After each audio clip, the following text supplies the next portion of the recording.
I seriously like miss it so much. I know. I literally do it when the episode's playing. My girlfriend played the club version from me. The club version's so sick. Sophie Tucker club version is insane. It's insane. Yeah. I would kill I didn't to know it see was so Sophie good. Tucker perform that. Oh my God, I know. We got to get her for like a birthday or something. I know, and just to drop it out of nowhere. I got to add that to my birthday list right now. That is so sick. Okay, White Lotus episode 2.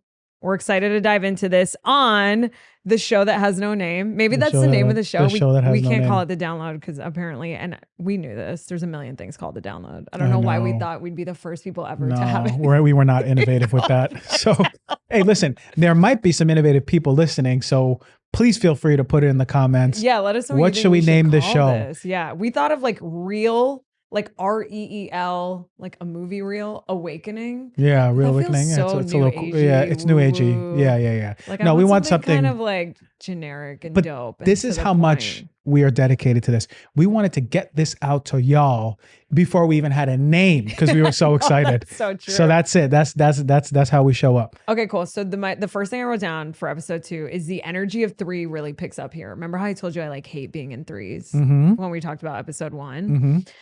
The way that they're like, she's such a great girl. No, but you remember she's like, oh, she looks great. Lori looks great. And then she's like, later on, she's like, she looks defeated. And she's like, I thought you said she looked great. Yeah. It's that subtle nuance that you were talking about. The friend group. It's almost like that. I want to talk about that energy because it's an energy that's very familiar to me. It's almost like you're presenting as if you're saying like the nicest thing, but there's so much shade in it. Yeah. You know, my mom has this smile. I call it her go to hell smile. It's like, go to hell, you know? That's a scary smile. But that's, you know, the energy of like, and I also, did you feel that they were about to talk shit even when they were saying the good stuff? Because I felt that. Yeah. In the texture of their words. Yeah, the texture of their words. They all 3 actresses, or particularly Leslie Bibb and Jacqueline or Megan Monaghan. Yeah. When they were talking about Jacqueline in the first, or they were talking and she started crying looking on the outside, and then this second episode, they were actually talking about her, and like they were talking about her job, and she never got the promotion, and she's been, you know, when they were like 18, 20 years, however long she's been working. God, that's got to be terrible. But you kind of sense like they were kind of happy she didn't get it too. There was just like, we don't want her doing better than us, but we love her. Yeah. Kind of that energy. Right. And like, can you imagine? But how terrified were you when Carrie Coon, Lori knocked on the door? They were so good. And it's that moment too, when you're talking about someone and then you kind of realize, oh my God, did they hear? Was my phone recording? Yes. Is that like mini heart attack feeling? Yeah. Everyone's felt that. It's like your conscience coming up and saying, hey, is it right to be talking about someone like this? I mean, when they said her daughter's throwing furniture, I started laughing. I'm like, what the fuck? Like, damn, they're even talking about the daughter misbehaving. Yeah. So it's like, they have all this, it's like, what else do those two have to talk about that's substantial, if not about someone else, if not even their close friend? Right. Where does their bond go without talking about someone else? And we sort of see that in the 3s too, when Leslie Bibb and now Lori are talking about their best friend, Jacqueline. We keep saying the actress name and then the character Leslie name Bibb. too. Okay, sorry. Yeah, Kate and Lori. Yeah. They're talking about each other. They're talking to each other about Jackie. That's what I was telling you. That's why the energy of 3s. What I also picked up on with them this season is women are sadly highly competitive, especially I think as we age. Big time. Especially when it comes to aesthetics and health. And remember when Valentine, they're like hot, the wellness guy, their wellness mentor guide, whatever, tells both of them that, what did he say? Well, their like biomarkers were like half their age. Yeah, for a woman, half their age. And then you can sense there's like a little competition where she's like, really? Like, that's what mine is. And she was like, why did you say it like that? Yeah. You know, I feel like we're starting to pick up on tension between Lori and Jacqueline specifically. I almost feel like Kate's in the middle, Mm-hmm. kind of playing to both sides. Mm-hmm. She's very much like chess playing Big time. to both sides. Yeah. And when I noticed when Kate and Lori were talking about Jacqueline, their conversation was much less much less soft than Kate and Jacqueline's conversation about Lori, in a sense that when Kate and Lori were talking about Jacqueline, they were going into like, oh, you know, she feels like she's aging and like she looks defeated. They're really like talking about her. I was like, they're not even like masking it like, oh, but I'm so happy for her. I was like, whoa, but they kind of did say that a little bit. She's like, but can you imagine like that guy took her for all her money? Yeah. And then they'll be like, but she's great. Yeah, but it was pretty savage, the conversation. These are best friends, supposedly. Right. One moment that. But the thing is, they're not, right? It's like they are, but they're people who were really close when they were little, and then people change. But I think what happens too is what I've found with humans is that we put friends and people we know in a box. And so people evolve, right? Mm-hmm. But it's almost like you can't help but be your younger self around these people. You can't help but dip back into your old self when you're around these people that you used to be friends with or you used to be really close with. Have you ever found that to be true? Of course. Yeah. And it takes a certain level of security in your current identity of how you're showing up in order to go back to those people or family members that kind of trigger these old parts of you. Right. And it seems to me that those three are stuck in the identity together, that like, this is how they interact. Yeah. You know, Jacqueline's always been the front of the play and they were holding up her arms, or, you know, how genius was his writing in that too. Yeah. Where they were like, Jacqueline was the face, of course. Yeah. And we were holding up her legs and arms, and just, it's the same thing. It takes a certain level of strong identity and groundedness in who you are. Yeah. That obviously none of these three women portray. They just fall into this like dynamic where they talk about each other, but I love her, but they talk about each other, but I love her. And one interesting moment that I really liked was when Kate is talking to the mother, the Ratliff mother. Mm-hmm. Oh my God. That I saw you at this. What is a crazy scene. That scene is so good. And as a viewer, we have to really sense how we feel. For me, somatically, I started cringing. I felt my belly tighten up. I felt my butt cheeks tighten up. Yeah. And I was like, ooh, like, why isn't she giving her more? Like, oh, I remember you. Of course, I'm friends with her. Yeah. And you can see Kate really tightening her, what they call here the sternocleidomastoid and the scalenes, her neck. So she's smiling, but she's smiling with her neck, if you notice. Whoa. She's not smiling softly and gently, but she's smiling with a lot of tension. Right. Fantastic acting. So you can see that she's trying to like make convo, but she's so feeling awkward. Wow. In this moment. So it's something that was really, that awkward exchange with Victoria Ratliff was incredible. That scene was such a juicy, amazing scene though. Yeah. She's just like, she completely didn't remember her. No. She did not remember her. No. And I think if we go into Victoria, right, like what's more present in this episode is the lorazepam, which does lorazepam do? It numbs you out. It's for anxiety. It numbs you out. Yeah, it sort of really numbs. Yeah. Damn, should I get on lorazepam? No, we don't want to be on that. We would love to be sponsored by lorazepam. Shout out. Please pay for our show.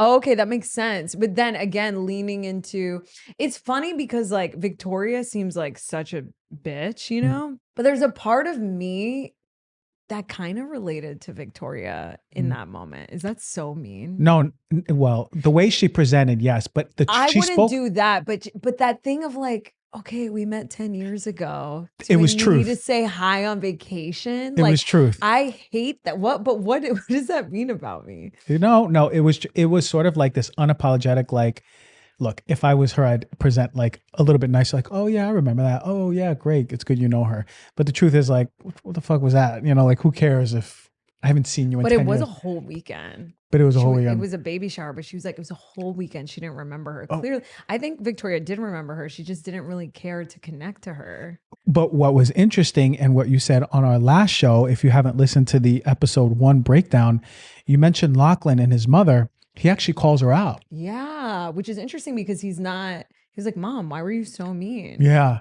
Yeah. And then that's when she's like, it was years ago. It was for a weekend. Who cares?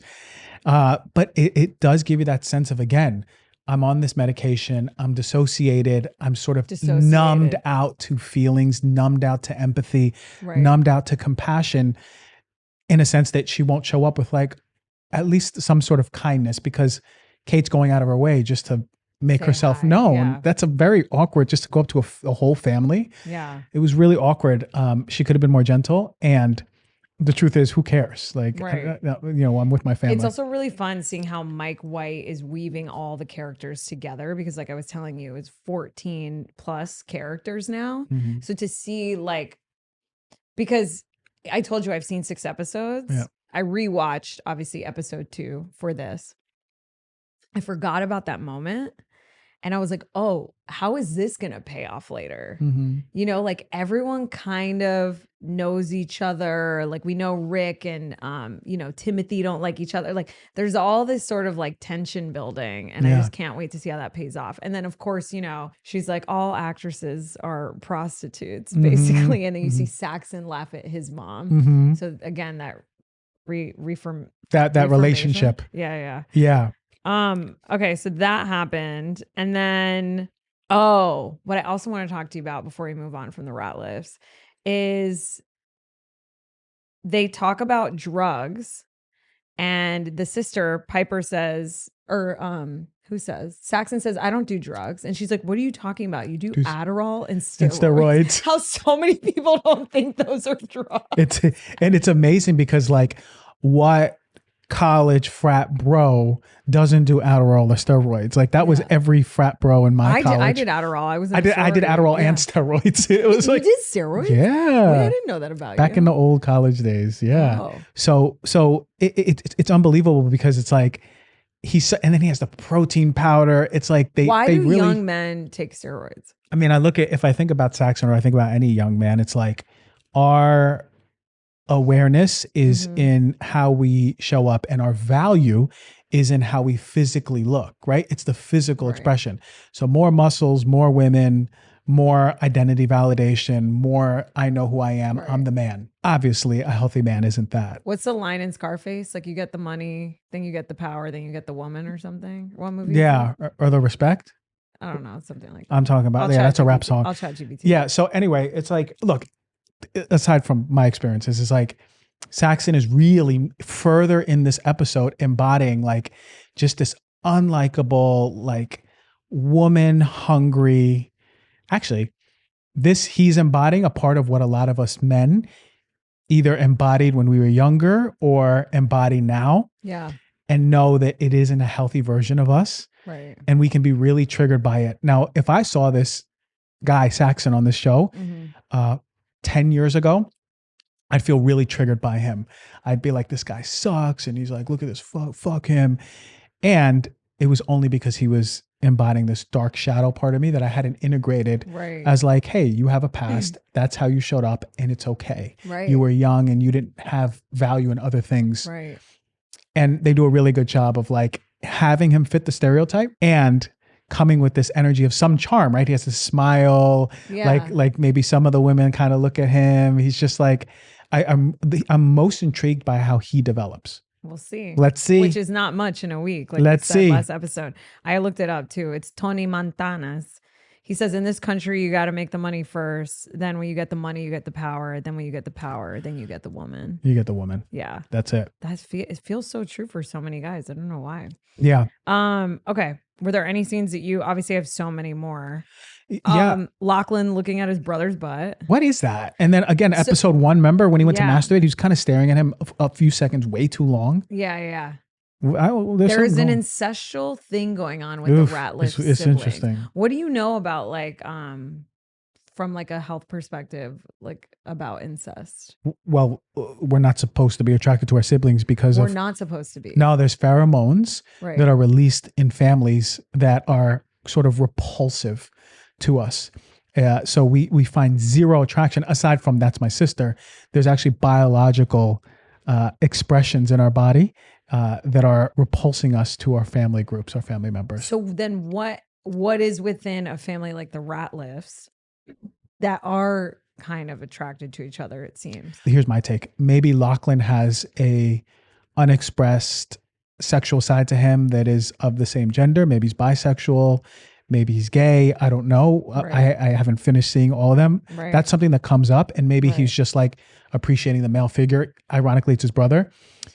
I think his brother, the comments to the sister are just unapologetic. He's just being an idiot. But he's calling her hot. So you don't think that's.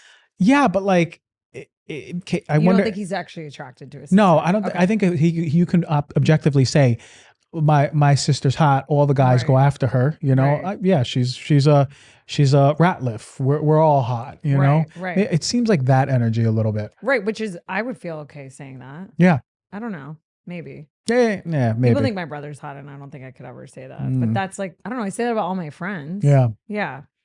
Interesting, weird.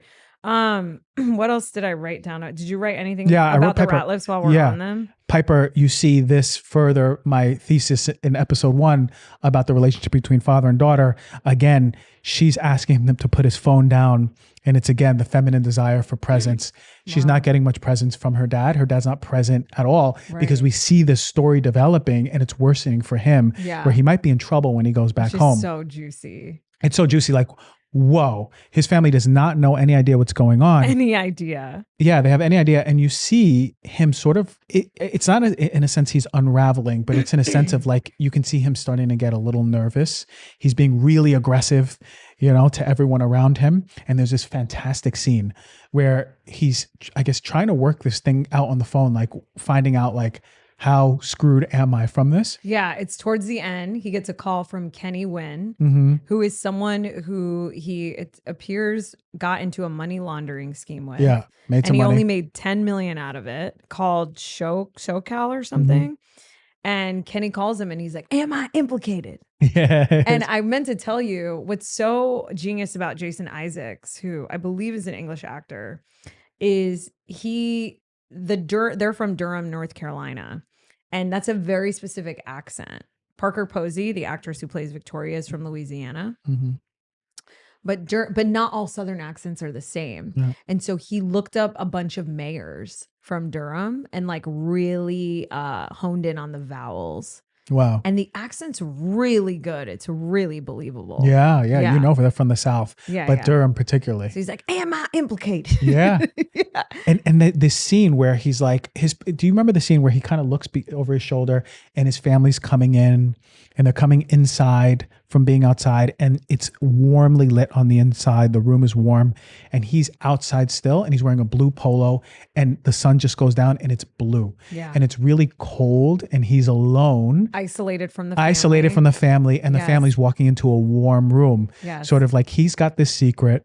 He's going through something. His family is totally unaware, on vacation, just doing what they do. Right. But did you pick up on what the family's talking about in that scene? No, I was actually appreciating the visuals. Oh, you're going to die. They were talking about this tsunami. Yes, I remember. Lachlan's obsessed telling his mom about this girl that was trying to warn someone about a tsunami that was coming. Wow. And so the imagery of tsunami as he's looking back at his family, you're like, oh, this is going to be. There's a tsunami coming. A psyche tsunami. Yeah. Wow. I missed. I remember now that you say tsunami, I remember hearing it in the background. But yeah, the visual really, really caught my eye. And that, you know, the family is such a unique, from a clinical perspective, like you see dynamics in all families. And what I see is like, okay, what's the trauma here? Like one thing that's very clear is the daughter and the father relationship, no presence. And it seems that like, that's maybe leading her to be disconnected or the black sheep or wanting to find a new way to like, why do I feel the way that I feel? I'm leaning into spirituality, but I definitely want to see how it develops these family relationships. Oh, it's so good. I'm so obsessed with them. Okay. Let's talk about Guy Took. Just real quick. How he ends up telling Mook that he likes her, which I love. So cute, heartwarming, right? Again. But he's also like expressing, which is so sadly like a lot of people are scared to do these days. I feel like I find that to be a common complaint among women. But she's so like brushing it off cringily where she's like, what do you mean? We haven't even been on a date yet. Yeah. And like, that's such a like, scooted over to the side move that I think like a lot of people do when they're not into the other person. And then obviously Chloe and Rick. But look at the contrast, right? Oh, Guy took friend zone, emotionally available, woman doesn't want him.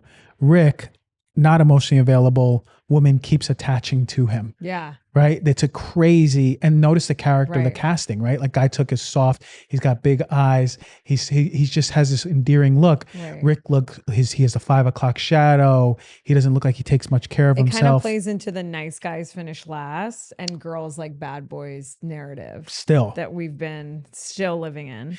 Now, I love episode 2 and the guided Rick. meditation. Yes. I knew you were going to love that scene. I love it. It's so good. Tell me why you love it. We'll talk about trauma. He's actually, this guy's such a good actor. I really like him. Yeah. I think he was in Dallas Buyers Club, was he? I think so, yeah. I remember him in Wallen's multiple a pretty, movies. like, he's big time. Yeah, he's been in a lot of he's movies. like having his moment now. Good. Yeah. So he's revealing his trauma, that his father was murdered. His mother was a drug addict. She died at 10 years old. Right.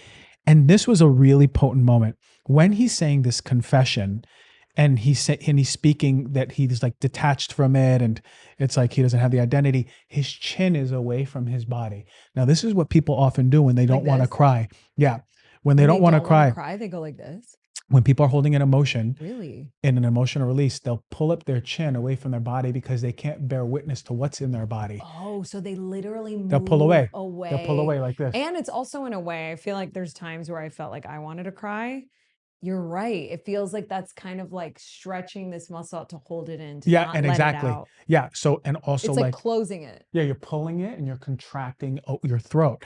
So you see him. We're doing exaggerated versions, but if you see his eyes are actually watering, and he has his chin up and to the right, and he's talking to her like that. Right. And I go, that's brilliant acting. That I don't know if he is aware of psychosomatics, right? Or I don't know if him as an actor, he just naturally did that. I love that. Brilliant moment. I was so impressed by that. The reason why I really loved learning all of that about Rick and the sort of juxtaposition of, again, a local that works at the hotel, who's so beautiful, by the way, that actress, and how she's saying like, you're stuck in an identity. And he's like, I'm a nobody. Like, no one ever put gas in this tank. I never even got to choose an identity. So you have someone here who's so stuck in victim mode, which we kind of like, I feel like people shame. And I've been sitting with it as you know, I was in victim mode a lot of last year. Still, I'm kind of dipping in and out of it based off things going on in my life. For people that like what happened to Rick, it does feel like really unjust to them. Yeah. Do you know what I mean? And those are the kind of people that like revenge and that are just angry all the time because they're like, this is the fucking card I've been dealt. What do you want me to open up about? You want me to be happy? My dad was murdered, you know? And so I really loved it because it just felt so real. It's like, you know, from our perspective, the wellness, spiritual community, the new agers, whatever, like everyone can say, you know, well, that's a story you're telling yourself. It was meant to be. But at the same time, it's like, you know, I run a support group for people that are heartbroken called Heartbroken Anonymous. And I like having that space for people to just be like, well, this fucking sucks. Yeah, be real. Like, Yeah, just be real. Are you fucking kidding me? Yeah. My dad was murdered. My mom was a drug addict. Wait, you want me to smile every day? So it's like, I really get it. I hold both of those. So I thought that was a beautiful scene. It was a beautiful scene. And the truth is that when we see people angry and aggressive like that, there's always a massive, massive layer of sadness. Yeah.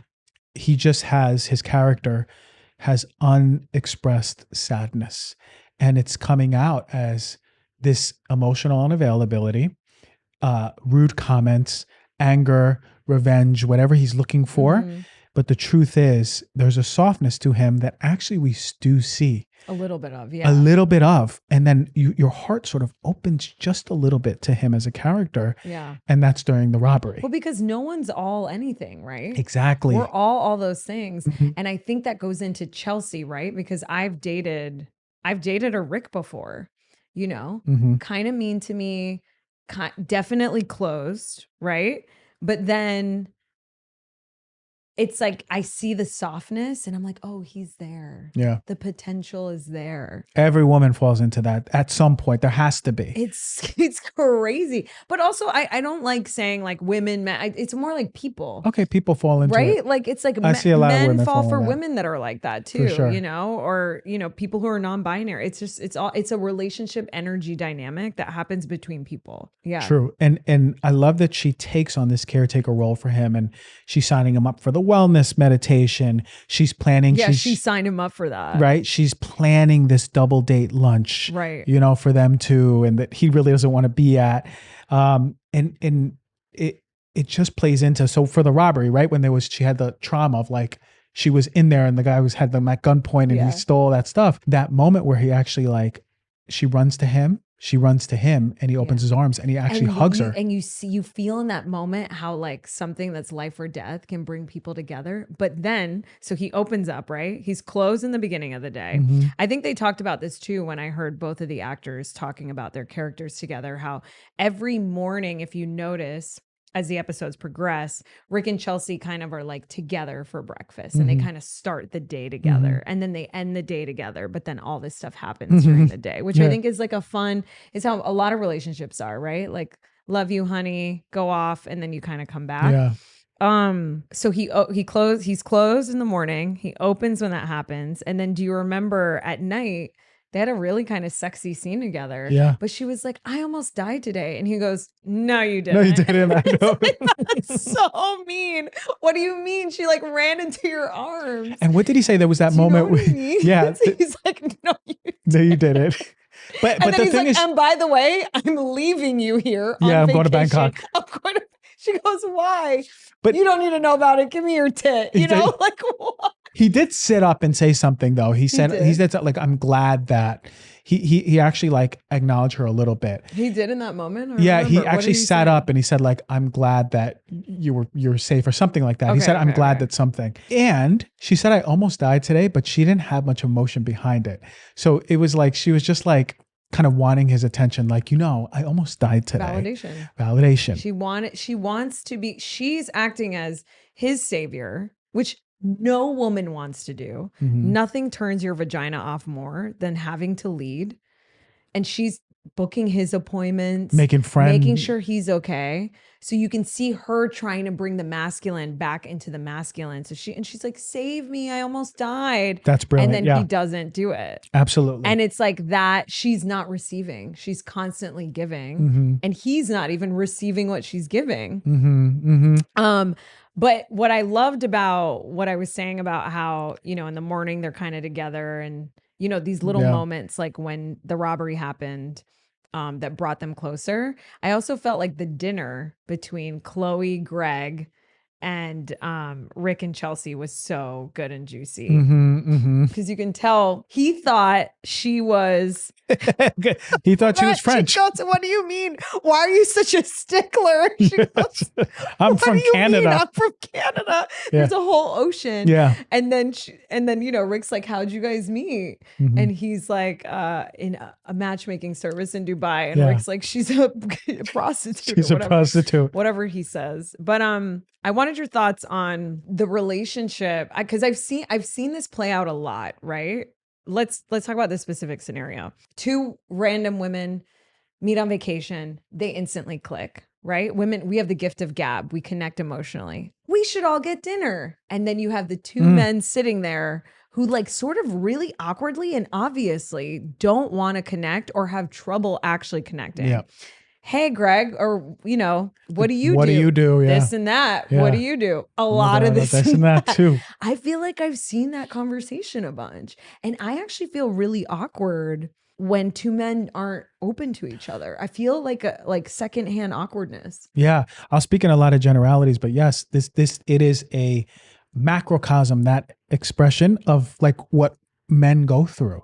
It's like men will be like, oh, we're going on this double date. My girlfriend's, whatever. Like they're dragged into things, right? By their sort of like in their masculine girlfriends or partners. Right. But the truth of the matter is that men don't know how to connect. So you can see, it's like, I wouldn't expect Rick to be someone who is connected enough with his heart that he can lead a conversation and feel compassion and empathy. He has too much weight and trauma inside of him. Yeah. And we know a little bit about his story. So in that interaction, it's like it's like a mistrust energy. Yeah. But, you know, I host another podcast called I Don't Get It. Mm-hmm. And this morning we had a caller call in who said, my boyfriend has no friends, you know? And I think this was also an example of how many, my dad doesn't really have friends, you know? My dad never had friends. How many men of that generation and that age, and even now, men don't know how to make friends. It's a really hard problem that I wish we could like crack. But that was so, it was so perfectly illustrated in that scene, I think. Yeah. They don't want friends. They are like 5 steps away from the normal man who just talks about sports to bond. That's what we talked about on I Don't Get It today. Yeah. Yeah. She was like, my boyfriend just talks about sports. It's the only way men know how to bond, or women of their past, or stories of their past, or just any, maybe work they'll talk about, work, sports, and women. Right. And what a superficial, unfulfilling conversation that men can have, because men have so much more to offer. Their art, their creativity, their connection to source, their nature, their true nature. Like that's real fulfilling conversation. We see how much on that side of the spectrum of disconnection from self and communication and empathicness and compassion that Rick and the guy have. Yeah. How do men make friends? Jeez, man. Like the thing that I think is the most important intervention for the man is, first and foremost, before anything, you have to say, okay, I'm ready to connect to myself. That's what I said. I'm so happy you said that. I wanted to make sure I answered it right. Step one. Because I said on the other podcast today, I was like, a man has to be willing to meet himself, because if he doesn't know himself, he can't relate to another. And it's the heart. And it's truly the heart. Like we've blocked our heart so much like Rick does. Right. Blocked the heart so much because there's so much pain that has to be processed before our heart even comes to the surface. Right. We had it as kids. So it's a matter of like saying, yes, I'm ready to heal. And then actually beginning to actually feel. And first, not logically feel like, what am I feeling? Like, what do you actually feel in your body? Yeah. And then allowing that to process. We open our hearts and we begin to connect and bond with other men, but not just other men, just people and our kids. Like, I'd hate to see Rick and Chelsea. Is that her name? Yeah. I almost forgot. She's an Aries. She's an Aries. Them two are very much so running rampant in society and having kids. And kids are being born to that dynamic. Yeah. You know, and imagine how much generational. And then you learn that that's what love is. And then like me, you are just then attracted to emotionally unavailable people. It's generational trauma. And it's a massive pattern that takes I've been deconditioning for 6 years and it's still hard for me. Yeah. So I've done so much work. Crazy. Or like the Ratliffs, it's still generational trauma. Right. Right. Like there's a mother who's like kind of there, kind of not. Like the dad who's definitely not there. He's overcompensating for deep stuff by overworking, you know, putting his value in providing and wealth and missing what's in front of him. And it's his family. It's love that his family wants. It's the connection. I can't wait to see, like, what are your thoughts on like Rick going to Bangkok? I don't know what's going on, but it has to do with something with this lady. It has to do with Sri Lata. Sri Lata. I think that's how you say her name. Sri Lata. It has to do with her husband, who's American. Did you catch that? I in the pictures, in the old pictures, in the episode 1, I think he asks Mook, you know, about her and her husband. Yeah. And she was like, oh, he was in the hospital and now he's in Bangkok. And I heard her say, the hotel owner, that he is American. I missed that his part. Name's Jim Hollinger. He was just mad that he wasn't there in the hotel. So there's something so with Rick. He's going to Bangkok to maybe find. I don't know. Is he going to kill him? Like, what's going on? Exactly. One thing and talk about his wife. What was her name? The owner of the hotel. Okay, Sri Lata. Yeah, the sassy one. I love her. She's so cool. Yeah. So if you notice at the end, Jacqueline's got her book. Yeah. She quickly looks at the back. How she's older and younger. And older and younger. Dude, I felt that. You know that I feel that all the time. Yeah. Especially being a woman in media, where it's like our value, unfortunately. I mean, the movie The Substance is out. Is so in the same way. Jason Isaac's character, Timothy, is worried about losing money, you know, and losing his identity and his, right? The identity is your prison. Everyone's scared of losing their identity of like this hot actress or whatever. But yeah, I thought that was interesting. I also, the scene of the three women on the beach, I just thought this was funny. There were two things I thought was funny. How she's just like, you know, I just have to eat healthy. It's like, it's for my job. Yeah. And she's so from LA. Yeah. Like we live in LA, so it's so LA. Yeah. And then Kate's like, I eat healthy. I eat chicken. I eat turkey. And like to us, it's not healthy, which is crazy. I mean, not that chicken and turkey, but she's like, I eat beans. And I heard that apparently the bean talk was so long. Like in the script, they like cut out a lot of it, but it was like a really funny long. I wonder if she was like pinto beans, she was going kidney on, beans, on lentils, about beans. legumes. And I think what's beautiful about what Mike White does is, and what the actresses weren't used to on the show that they shared, is that typically shows are like 30 minutes long. Episodes are 30 minutes long. And it's just dialogue, back and forth, back and forth. It's very acting, right? Mike White and shows like Succession feel like you're watching real people in a reality show. 1, because of the way it's written. 2, because of the way it's shot. But 3, because Mike White tells them to take their time. And so the 3 actresses shared that they like came in ready to go, like bum, bum, bum. We know all our lines. And Mike came back and was like, you need to do that again 10 times slower. Wow. Because that's how we talk as humans. Yeah. You know? Yeah. With And they're on pauses, vacation on top of that. And they loved it. They were like, what a luxury to work on a show where I can like take my time with my words. 100%. So I that was just a little fun fact. I look at Jacqueline and I see... I love that she's dating a younger guy. You know, I love that because I dated a guy 11 years younger. Yeah. So, and that dynamic of women, I totally cut you off. I'm sorry. But that dynamic of women dating older men is on the show. And then you have older, you know, Rick. Yeah. So I love that Mike White's playing with that because it's happening more and more. It's happening more and more. A lot. When I tune into her, I see her and there's a softness to her. And I don't know if it's the actress herself or the character. That's the thing. But I'm looking at her, the character at least, and there is like, her eyes are softer than Kate's.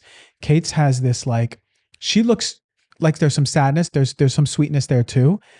Lori, on the contrary, she feels like she's a ticking time bomb. Yeah. But Jacqueline has like this softness, but also there might be some sort of like anger, or there's like a resentfulness or I'll get back at you energy too, if you tune into her energy. If I look at the 3, I trust Jacqueline. Maybe I trust Kate the most, then Jacqueline, then Lori. Yeah. I would trust them with like a secret in that order. I would trust them in the same order too. I thought what was interesting is too, when they were sitting on the beach having that conversation, is she's like, Harrison and I are obsessed with each other.